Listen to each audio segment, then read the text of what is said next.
ಆಮೇಲೆ ಇನ್ನೊಂದು ನನಗೆ ಈ ಸಿನಿಮಾದ ಸಕ್ಸಸ್ಸು ಇನ್ನೂ ಜಾಸ್ತಿ ಇಂಪಾರ್ಟೆಂಟ್ ಏನಕ್ಕೆ ಅಂತ ಹೇಳ್ತೀನಿ. ಇದು ಬೇರೆ ಏನೋ ಟ್ರೈ ಮಾಡಿದ್ದೀನಿ ನಾನಿಲ್ಲಿ. ಇದು ನನ್ನ ರೆಗ್ಯುಲರ್ ಫಾರ್ಮ್ಯಾಟಿನ ಕ್ಯಾರೆಕ್ಟರ್ ಅಲ್ಲ, ರೆಗ್ಯುಲರ್ ಫಾರ್ಮ್ಯಾಟಿನ ಸಿನಿಮಾ ಅಲ್ಲ, ಹಳೆ ಶರಣ್ ಅಲ್ಲ.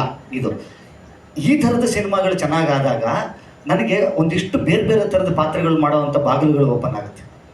ಇಲ್ಲ ಅಂದರೆ ಸ್ಟ್ರಕ್ಕು ಯಾವುದೋ ಒಂದೇ ಒಂದು ಇದಕ್ಕೆ ನಾವು ಫಿಕ್ಸ್ ಆಗಬೇಕಾಗುತ್ತೆ. ಫಿಕ್ಸ್ ಆದರೆ ನನಗೇನು ತಪ್ಪಿಲ್ಲ.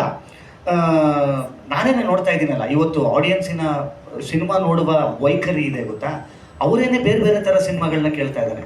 ಸೊ ನಾನೇ ಯಾವುದೋ ಒಂದು ರೆಗ್ಯುಲರ್ ಫಾರ್ಮ್ಯಾಟಿನ ಸಿನಿಮಾನ ಅನೌನ್ಸ್ ಮಾಡಿದೆ, ಫಸ್ಟ್ 2 ಕಮೆಂಟ್ ಬೀಳುತ್ತೆ, ಗುರು ಇದನ್ನ ಬಿಟ್ಟು ಹೊರಗಡೆ ಬರಲ್ವಾಗಿರು ನೀನು ಅಂತ. ಆಯಿತಾ, ಇಲ್ಲಿ ಹೆಂಗೆ ಬರುತ್ತೆ ಗೊತ್ತಾ ಸರ್, ಎಷ್ಟು ಚಾಲೆಂಜಿಂಗ್ ಅಂದರೆ ಸಿನಿಮಾನ ನಾನು ಆಯ್ಕೆ ಮಾಡ್ಕೋಬೇಕಾದ್ರೆ. ಯಾಕಂದರೆ ನನ್ನ ಒಂದು ಜರ್ನಿ ಒಂದು ಥರದಲ್ಲಿ ಭಾಳಷ್ಟು ವರ್ಷಗಳು ಕಳೆದಿದ್ದೀನಿ, 100 ಸಿನಿಮಾಗಳು ಮಾಡಿದ್ದೀನಿ ಒಂದೇ ವೈಖರಿಯಲ್ಲಿ.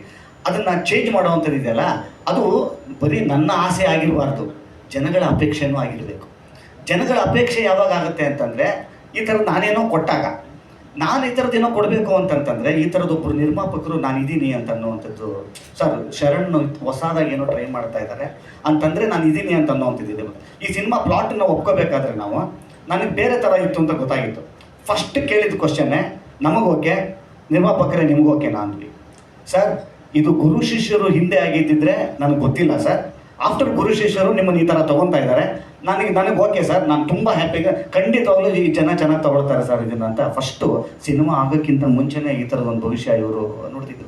ಈ ಥರದೊಬ್ಬರು ಬೇಕಾಗುತ್ತೆ ನಮಗೆ, ಈ ಥರದೊಬ್ಬರು ನಿರ್ದೇಶಕರು, ಈ ಥರದೊಬ್ಬರು ನಿರ್ಮಾಪಕರು ಬೇಕಾದಾಗ ಈ ಥರದ್ದು ಶರಣ್ ಬೇರೆ ನೋಡಿ. ನಾನು ಆ್ಯಕ್ಚುಲಿ ನೀವು ಒಂದೊಂದು ಸ್ಟಿಲ್ಲು ನೋಡಿದ್ರೆ ನಾನು ಅಲ್ವೇ ಅಲ್ಲ ಹಿಂದಿನ ಸಿನಿಮಾದಲ್ಲಿ. ಇದೆಷ್ಟು ಅಮೂಲ್ಯ ಆಗುತ್ತೆ ಅಂತಂದರೆ ನನಗೆ. ಮತ್ತು ಇನ್ನು ಮುಂದೆ ನನ್ನನ್ನು ಇಟ್ಕೊಂಡು ಸಿನಿಮಾ ಮಾಡಬೇಕು ಅಂತಿರುವಂಥ ರೈಟರ್ಸ್ ಇದ್ದಾರಲ್ಲ, ನಿರ್ದೇಶಕರಿದ್ದಾರಲ್ಲ, ಶರಣ್ ಇದಕ್ಕೆ ಸೂಟ್ ಆಗ್ತಾರೆ ಅಂತ ಅನ್ನೋವಂಥದ್ದು. ಎಸ್, ಇನ್ನೊಂದು ಏನೋ ಒಂದಿಷ್ಟು ಥರದ ಪಾತ್ರಗಳು ಮಾಡಬೇಕು ಅಂತ ನನಗೂ ಆಸೆ ಇದೆ. ಇದು ನಾನಾಗೆ ಹುಡ್ಕೊಂಡು ಹೋಗಿದ್ದಲ್ಲ, ನನ್ನ ಹುಡ್ಕೊಂಡು ಬಂದಂಥದ್ದು ಇದು. ಅವಾಗ ಚಕ್ಕಂತ ಹಿಂಗೆ ತೊಗೊಂಡಾಗ ಇಂಥ ಸಿನಿಮಾ ಗೆಲುವು ಭಾಳ ಭಾಳ ಭಾಳ ಭಾಳ ಇಂಪಾರ್ಟೆಂಟ್ ಆಗುತ್ತೆ ಸರ್. ಸೊ ಇವತ್ತು ಅದಾಗಿದೆ ಅಂತ ಅನ್ನೋದಾದರೆ ಶರಣ್ಣಿಗೆ ಬರೀ ಸಕ್ಸಸ್ ಅಲ್ಲ, ಇದು ಏನಂತ ಹೇಳಿ ಒಂದು 10 ಪಟ್ಟು ಸಕ್ಸಸ್ಸಿನ ಖುಷಿ ನನಗಿರುವಂಥದ್ದು.